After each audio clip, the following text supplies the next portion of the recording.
Entrepreneurs aren't born, they're brewed. You are now listening to the Entrepreneur Podcast with your host, Adam McChesney. Let's grow! Welcome to the Entrepreneur Podcast. I'm your host, Adam McChesney, and I want to thank you for being here today. We are live from Half Coast Studios here in St. Louis, Missouri. Thank you to Half Coast, as always, for this amazing setup and sponsoring the show. If you are looking to start your podcast or take your current one to the next level, then you definitely need to check out what they have going on. Contact them today for a free consultation. And if you're listening, please be sure to subscribe to the show and leave us a 5-star review on Apple and Spotify. We would love for you to share this on social media by tagging me and the guests, so this way we can get this incredible content out to more people. Today, we have another great episode lined up for you. This guest and I have been connected virtually via LinkedIn. Our opportunity generation department at Height does a great job on LinkedIn in getting my network out to more people, which is where this guest and I originally connected. He and I had a brief call last month just to learn a little bit more about each other and discuss him coming on the podcast. I knew he had a great story, and I'm excited to learn more about him and have him share his entrepreneurial journey today with you as the audience. My guest today is Justin Camper. He is the owner at Justin Camper Law LLC. The firm is dedicated to providing affordable, high-quality legal services to business owners within the state of Indiana. Justin is the lead attorney who is a small business attorney that focuses on making sure small businesses are legally protected and grow well. He currently resides in Hammond, Indiana. Justin, welcome to the show. Thank you so much. Thanks for having me. Yeah, excited to have you on here today. I know we connected, I believe it was about last month this time, and would love to obviously get to know you a little bit better and to have our audience. We haven't had anyone in the legal space that is currently practicing on this podcast. And I was just at an event last week where we were talking about some of these things, and it's so important. So I'm excited to get to know you a little bit better and learn a little bit more about what you do. So for the audience, we like to compare the entrepreneurial journey of our guests to that of the beer brewing process.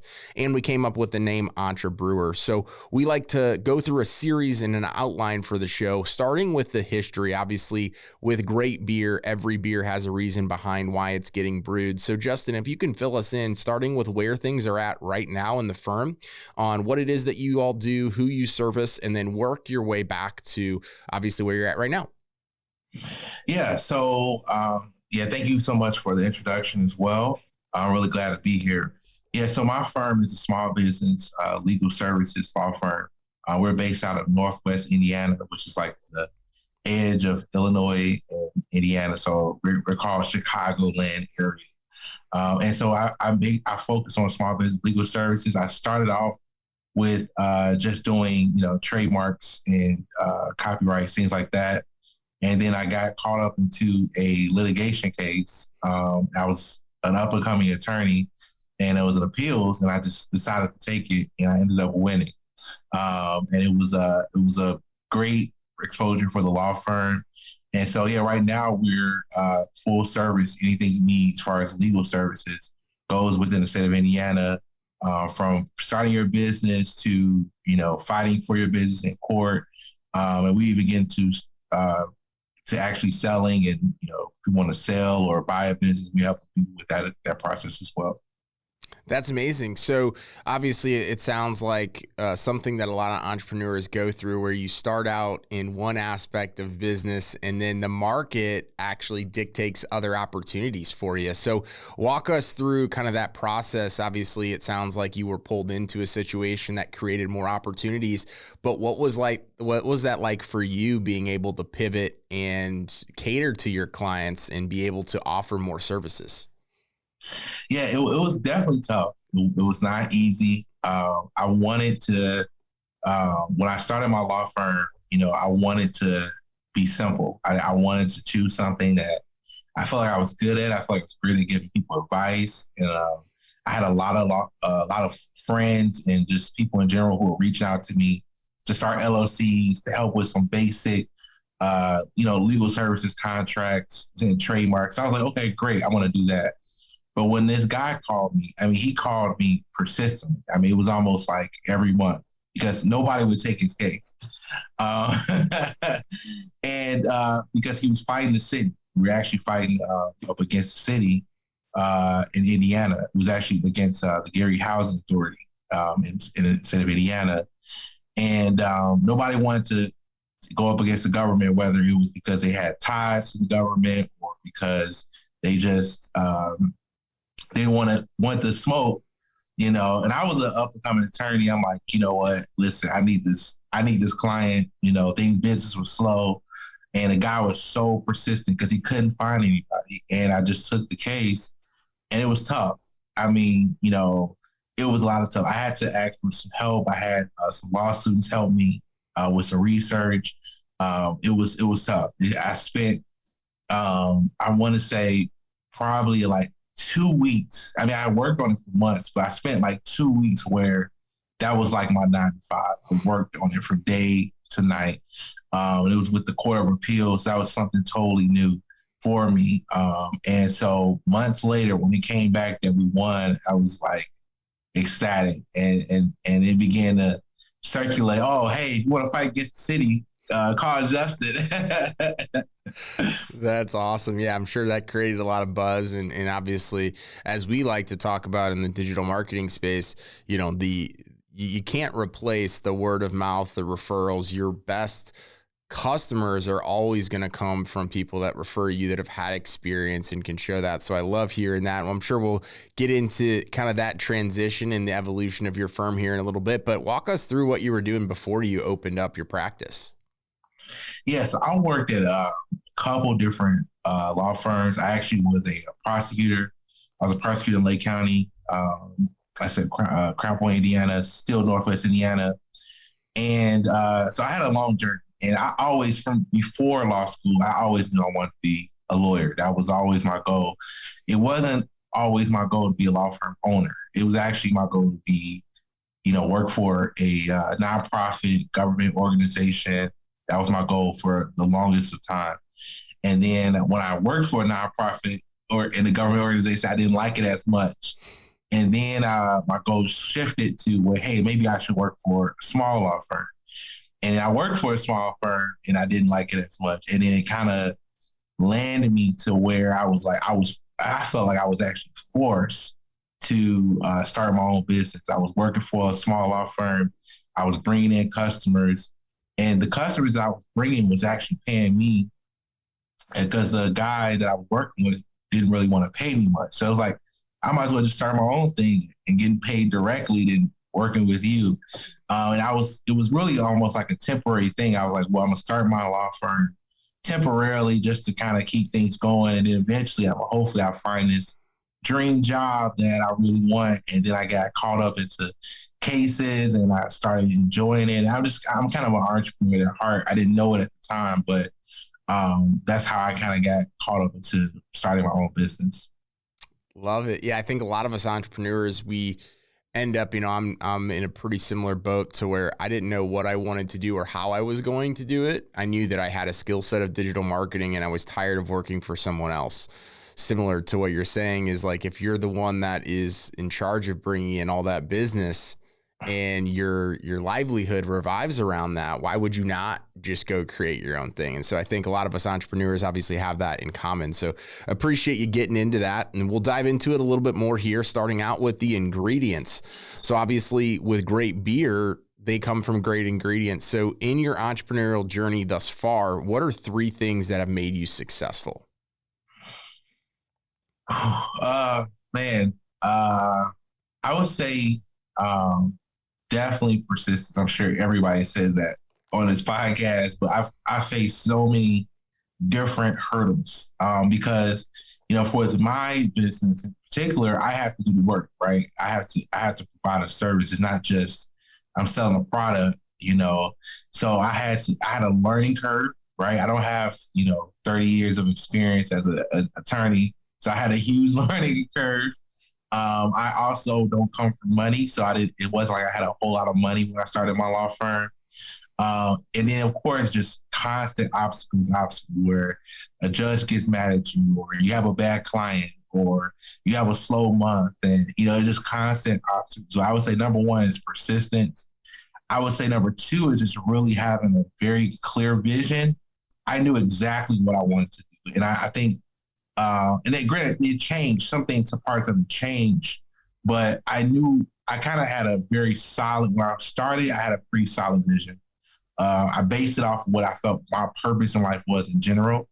And then I said, okay, what are my skill sets and what do I really want to focus on? I felt like after doing my research and listening to other podcasts and listening to other people, I realized that you need to kind of find a niche. And so I said, okay, I'm going to focus on businesses, right? And a lot of people would strayed away, and I had a lot of reasons to not do that. But I said, I want to focus on business law.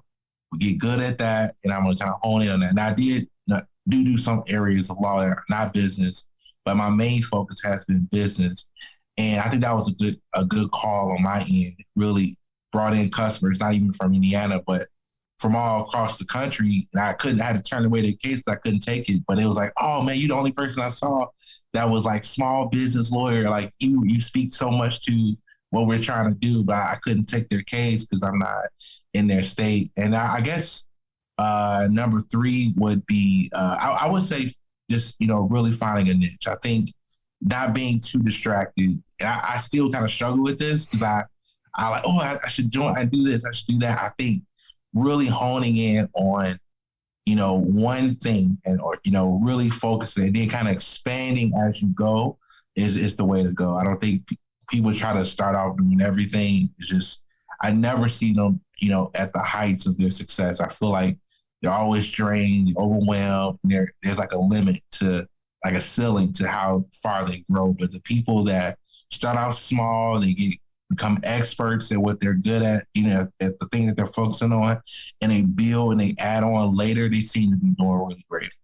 No, I love it. I think I've heard this multiple times before, but one, it's the shiny object syndrome that us as entrepreneurs and visionaries always get. But the saying that I've heard is make your main thing the main thing. And so often what we try to do is we try to go after the entire sea or ocean of opportunity versus just playing in a pond or a lake. And, the revenue, all of the numbers of growing the business and all those things are great. But if you lose your sanity and you're not happy with where you're at, it's really not worth it, right? And so I think being persistent is always of the utmost importance. Getting clear on your purpose, which then ties into your overall ideal client. If you don't have those things, you're going to build a business off of a faulty foundation. You're going to be chasing every type of person that comes in your door. But I think it speaks volumes to who you are because you started creating, obviously buzz and you have all this stuff coming in. So it gives you the validation that, hey, you're on the right path, but not everybody's going to be your client, whether you can't do business in a certain state or, as you mentioned, we've all been there where we've taken on clients that are just a pain, and you're never going to be able to completely eliminate that. But if you can reduce that, that's where you'll extremely be able to grow. So I love diving into all those things. I think those are 3 phenomenal ingredients. As we transition through the entire beer brewing process, so obviously great beer, entrepreneurship, all this stuff doesn't happen overnight. I know you talked about a key pivotal moment in your business where you started to obviously grow and take on more opportunities, but talk to us about some of those ups and downs of the journey, maybe early on and kind of where you're at right now. Yeah, I mean, I think there's a lot of ups and downs. Losing a case, that's probably the biggest one. I mean, I don't lose them often, but when they do, I'm a winner, and I like to win, and I put a lot into my cases, and that was definitely a big down, and especially because the client invested so much money into the case, and that was a big hurdle. We're now appealing, we're in the process of appealing that case, but it's tough. It's tough. We want to, as experts, be able to judge how a case should go and how we think, and just, man, when you don't get it on the mark, sometimes those are tough.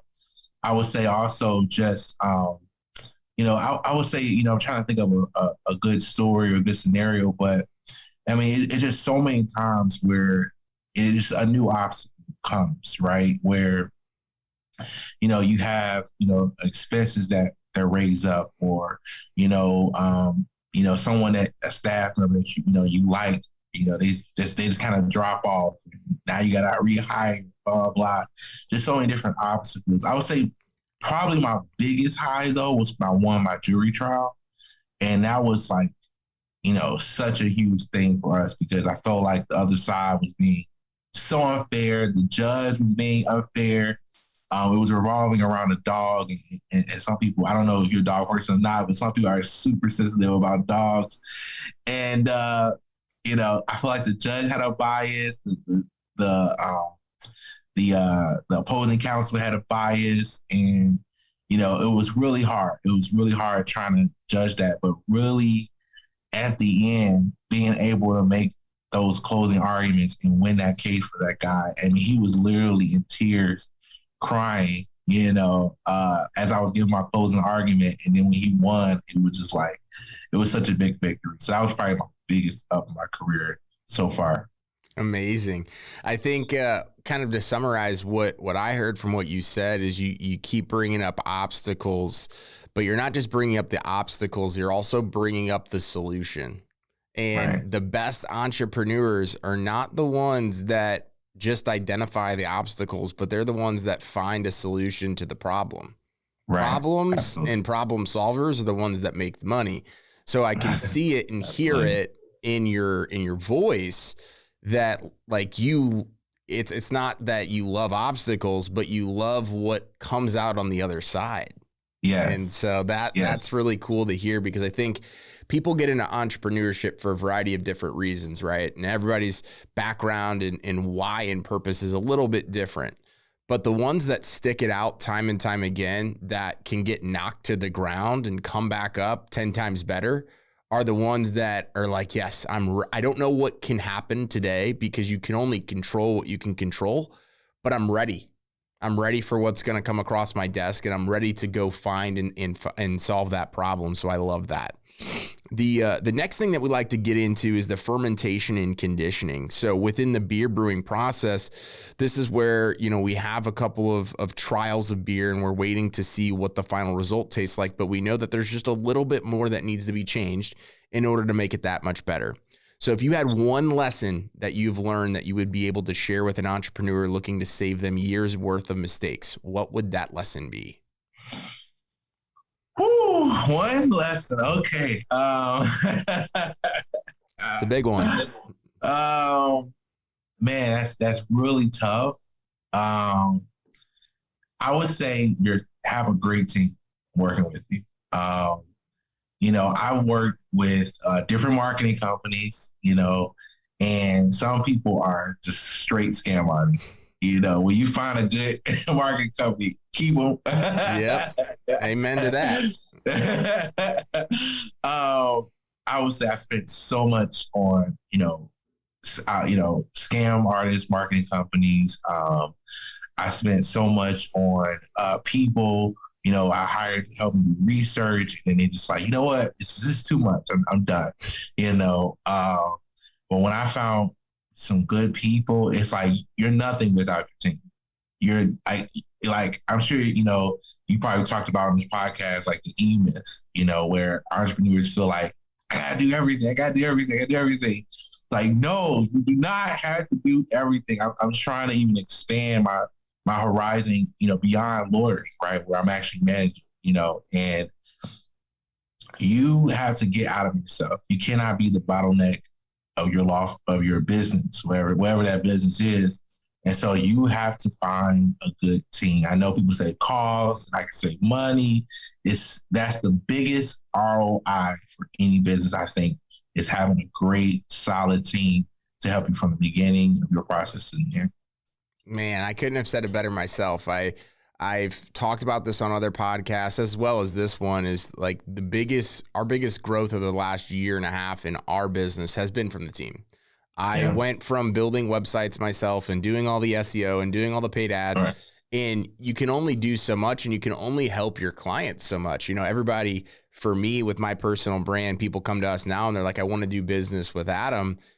I sell my team more than I sell myself. Because they're the heart and the soul of this thing, and they're the ones that are better at that specific task, that specific service. versus at this point, I'm kind of a generalist. I know how to do a little bit of everything, but my main focus in my main job right now is to be the CEO of our company. And when you become the bottleneck, when you try to get into someone else's job, it's really twofold. One, you're already paying, whether it's a full-time team member or you're paying another company to do something, you're basically double backing on resources, whether that's time, money, energy, or all of the above. But two, you're not in the nuts and bolts of it on the day-to-day basis. So I love that you talk about that. I think it's such an under talked about thing. Everybody wants team members, but what they don't get clear on is the impact that those team members have to your overarching success in business. So great points there. The last thing that we'll walk through in the entrepreneur process is the distribution. So within the beer market, that's obviously taking the beer to market, going and selling it, marketing it, what have you. So talk to us about what's next for you, what's next for the firm, and what we can expect to see on the horizon. Yeah. So, my end goal is to be a franchise style law firm. And I want to be in like 5 major cities where camper law firm is something to go to for specific areas of law. And I want to focus on small business, entertainment, and real estate. And so I'm taking it one step at a time by focusing on business. I do a little bit of real estate every now and then. But that's what I really want to do. My purpose in life is to empower people to succeed. I don't like just giving people stuff. I want to empower you. I want to give you tools to succeed. And I feel like with businesses, they need those tools. They need a good lawyer. With artists, they need good lawyers. People who are, in the real estate industry and artists and business owners deal a lot with real estate. So it just makes sense to add that on. But that's actually my end goal. And I really want to get out of being the bottleneck of my business and really actually, work with the lawyers and be a manager or even hire a manager. Eventually, that's actually the trajectory that I'm on. I actually hired, worked with some lawyers that actually have way more experience than I, more years and under than me. And at first I was a little intimidated, but then I was like, no, I can use this to help, for my clients. And the work that comes out of my law firm is well beyond what I would have done on my own. So I really want to focus on really, gathering the right team, understanding how it works, coming up with the right system, and then taking that same system and putting it in another city, and really helping business owners across the country. I love it. No doubt that you're going to accomplish all that stuff, and excited to continue to follow your journey and see you, take those strides and grow the business and grow the team and everything there. Before we finish up today, Justin, any last pieces of advice that you have for our audience that you would like to leave them with? Yeah, I would say, don't give up. I know that's like forever spoken about, and everybody talks about motivation this, motivation that, but you're not going to figure it out, right? You're not going to figure it out right away. That's what I'm trying to say. You're not going to figure it out right away. You're going to make a ton of mistakes. You're going to lose money. Just get it out. Yeah, you're going to invest in something and it's going to go wrong. You're going to make a ton of mistakes. There are going to be people that doubt you. It's going to be so many things that's going to happen. Don't take that as a sign as you're just something wrong with you. You got to refine your system. And I would say, don't give up. I mean, I've had so many moments in my business where that just telling myself, don't give up. Like, just don't give up. Don't give up. Don't give up. And something came around the corner. Like, oh, I got to break through here. I got to break through there. And even if you got to do a part-time, full-time, whatever you got to do, just don't give up on it. You can refine it, change it, rework it, but don't give up on it. Don't give up on your dream. Just know that, with enough time and enough focus and attention and mentorship and the right team, you can get your goal. Love it, man. That's a great way to end this episode for the audience. Definitely don't give up. Justin provided some incredible content, some nuggets, some piece of advice for you today. And right now we're going to find out where we can learn more about Justin, stay connected online. So Justin, where can people find you, whether it's a website, social links, etc.? Yeah, so pretty much everything is Justin Camper Law. So just justincamperlaw.com website. You can find me on Instagram, Facebook, YouTube channel. At Justin Camper Law, and I'm actually working on a podcast. I'm building up a Small Business Saturday podcast where a group of lawyers, we get together and we kind of analyze the news and give our legal takes on different things. So yeah, Justin Camper Law, if you Google that, I come up and you should be able to find me on a lot of different platforms. Awesome. Well, we'll have all that in the show notes as well for the audience, so that way they can stay in touch with you, learn more about what you're doing, and keep up to date with all the amazing things. So, Justin, thank you so much for coming on today. Thank you so much, Adam, for having me. I appreciate it. Appreciate it. And I want to thank you again to the audience for tuning in to today's podcast. Please be sure to subscribe, download, and share our content. Leaving a 5-star review goes a long way. And thank you again to Half Coast Studios. If you're here in St. Louis and looking to start or grow your current podcast, then you seriously need to come check out what they have going on. We'll see you all next week. And remember, entrepreneurs aren't born, they are brewed. I'm an entrepreneur. Entrepreneurs aren't born, they're brewed. Thank you for listening to Entrepreneur Podcast with your host, Adam McChesney.